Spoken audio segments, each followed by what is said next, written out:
Welcome to the Occult London Podcast. This is a new podcast dedicated to exploring magic, mysticism, Kabbalah, as well as other topics. If you like the podcast, please write a review and rate us on iTunes or whatever platform you are listening to this on, as it will really help us to get this message out there. Also, be sure to visit our website at occultlondon.co.uk, where you can subscribe to the show.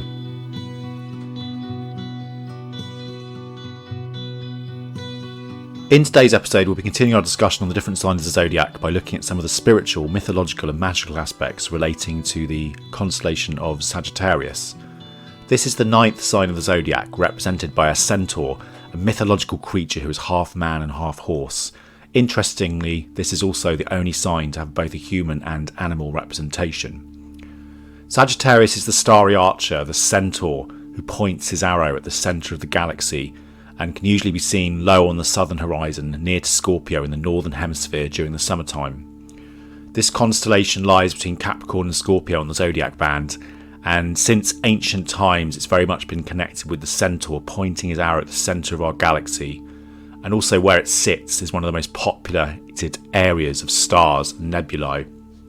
And there's also meant to be an enormous black hole in this region.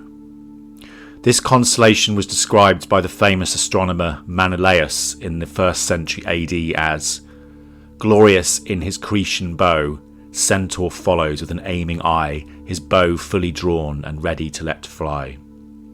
Some key dates and correspondences relating to the sign of Sagittarius. Astronomical dates is December the 17th to January the 19th. At Rashi's sidereal, December the 16th to January the 14th. Tropical is November the 23rd to December the 21st. Opposition is July the 3rd. It's the house of Jupiter and the element of fire. Some of the attributes of Sagittarius are very much optimism, expansion, idealism and gain, so very much connected with that Jupiter element. The colours of Sagittarius are yellows, purples, green and dark blue. And incense is things like sandalwood, frankincense, fragrant, expansive scents. As we mentioned, Sagittarius occupies one of the brightest areas of the Milky Way and is the figure of the centaur firing an arrow. And the symbolism of the archer and the bow, however, is not in every culture. So some cultures and societies just had the bow on its own. So, for example, we have the words in different languages. So Persia, there was Kaman, Turkey was Yai, Syria was Keshta, Hebrew was Keches, and Chaldean was Kurtko. And all of these meant bow and arrow, but not always with the archer. In India, the constellation was known as the horseman, and it later became Danus, the bow. In Egypt, the sign of Sagittarius was meant to have been connected with the sacred ibis bird. The ibis is a sacred bird and was very much linked to the god of wisdom and the inventor of hieroglyphs and magic, who's Thoth. He is represented by an ibis or an ibis-headed man. Unfortunately, the sacred ibis that was revered by the Egyptians was also very much revered for its plumes and has now become extinct. However, it's thought that the Egyptians used an ibis to represent Sagittarius, and that there was later changed in the Dendera zodiac into the image of an archer with the face of a lion. The image on the Dendera zodiac is very similar, interestingly, to the image used in ancient Babylon that shows a two-headed man with a crown and a man's face, and that of the face of a lion firing a bow, with the lower half of his body being a horse. In China, the constellation was shown as a tiger. The constellation was also shown on the Assyrian royal standard. So you have this image of an archer standing on or above a bull, which represents Taurus, holding a crown, representing the constellation of the Southern Crown or the Corona Astralis. The archer represents Ahura Mazda, or the ruler of the universe, and the twin of Ahriman, Taurus, who is his opposite. And this is expressed quite well in Richard Hall in his excellent book on the mythology of the astrological signs as follows. The archer represented the god Ahura Mazda, the ruler of the universe. He was the twin of Ahriman, Taurus, and was his opposite in every way, light instead of dark, calm instead of fury, giving instead of taking, forgiveness instead of implacability. At the time of the spring equinox, as the archer rose in the evening twilight, he chased the bull into the underworld. If people would like to do more research on Ahura Mazda, there are some beautiful hymns called Gathas that form part of a collection of Zoroastrian sacred texts, which were the words of Zarathustra, called the Avestas, that were written around 1700 BCE to 400 CE.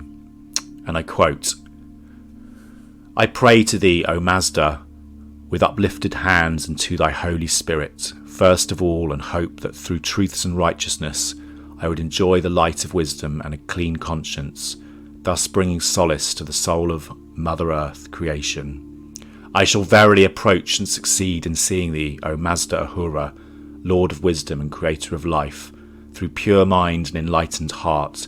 O Creator, do grant me in both worlds, corporeal as well as spiritual, the recompense which can be achieved only through truthfulness, and would make happy the faithful ones." So as we can see from the above, the imagery and symbolism of Sagittarius is very linked with the archetypal battle between good and evil, light and dark.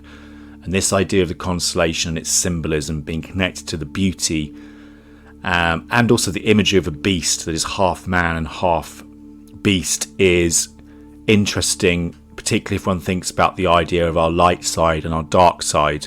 So one aspect of ourselves is reaching for the stars, whilst the other is very much closely related to our darker, more primitive and animalistic aspects. As a dual creature, this constellation symbolism is first depicted as a minotaur, so it's half man, half bull, and then later it becomes half man, half horse, or a centaur.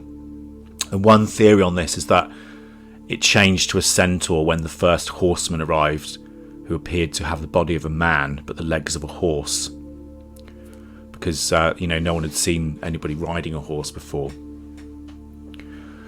Other mythological links with Sagittarius is that he's sometimes associated with Kronos, the son of Pan, the goat god, and Eupheme, the muse's nurse.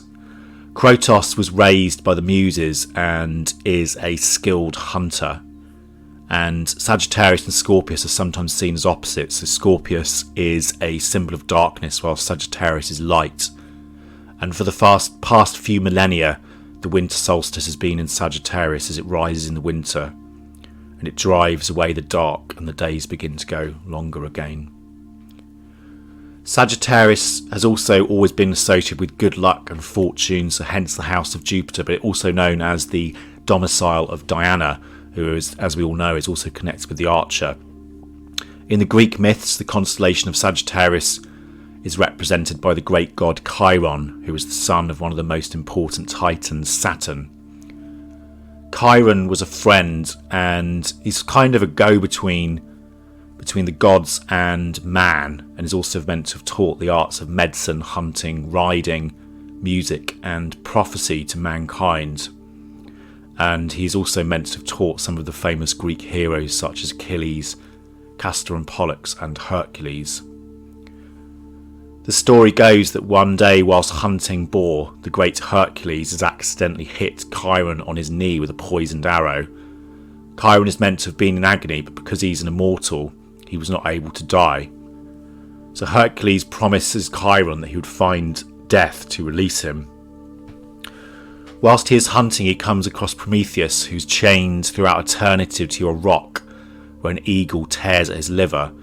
This, as we talked about previously, was a punishment that the king of the gods, Jupiter, had put onto him, that his torture would last until someone of his own free will consented to suffer in his place. Chiron offers to replace Prometheus, and so the curse is fulfilled, and Chiron is allowed to die, and Prometheus is set free by Hercules. After his death, Chiron is meant to have been rewarded by Jupiter by being placed in the stars, where he becomes the constellation Sagittarius. And this story is recounted in a text by Pseudo-Apollodorus, which dates from the 2nd century AD, and he writes as follows. Heracles turned back centaurs of Mount Pholae With a volley of firebrands, he sent arrows after the others and chased them as far as Malea.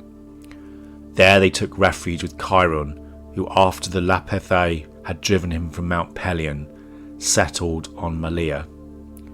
Heracles let loose an arrow at the Centauri as they huddled around Chiron, which penetrated the arm of Elatos and landed in Chiron's knee.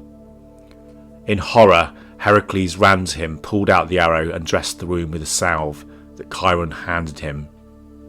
The festering wound was incurable, however, and Chiron moved into his cave where he yearned for death, but could not die because he was immortal. Prometheus thereupon proposed Heracles to Zeus to become immortal in the place of Chiron, and so Chiron died. And also Ovid in his Metamorphoses talks about this story as well.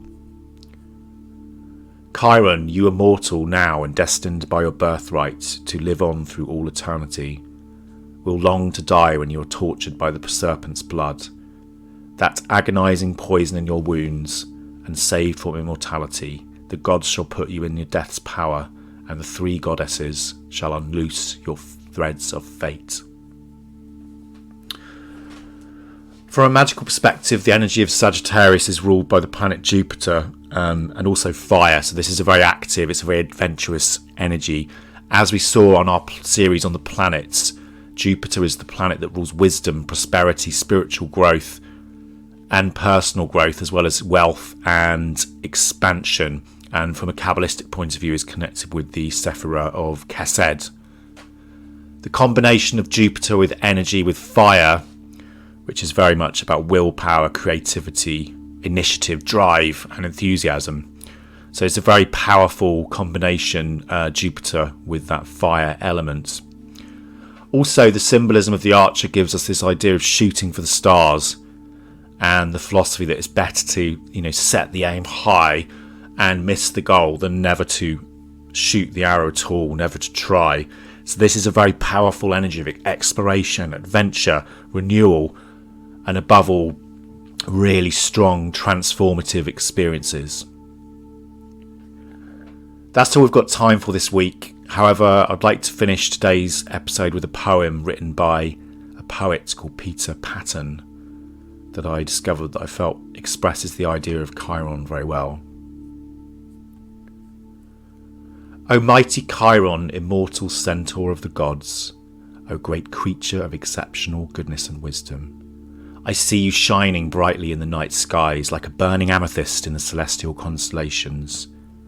Kind and compassionate patron of teaching, mythical teacher of the wondrous arts, archery, warfare, music, poetry, ethics and medicine, son of Saturn and without flaw or fault, spotless in nature and communicator of the crafts, wounded and afflicted by the same poisonous arrow that brought about the demise of Achilles.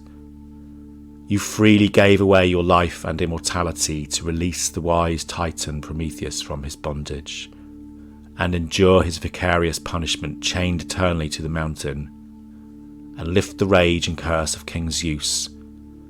The awesome Hercules weeps for you upon the heavenly Mount Olympus, but your glory and honour will never die. You are our spiritual master and mentor. With an unalterable legacy of love you streak in comet form across the universe for our discerning eyes, and I align myself from this day forth, consecrated to your lustrous virtues and morals. Thanks so much for joining us this week on the Occult London Podcast. Hope you've enjoyed it. Please make sure to visit our website at occultlondon.co.uk. Thank you and good night.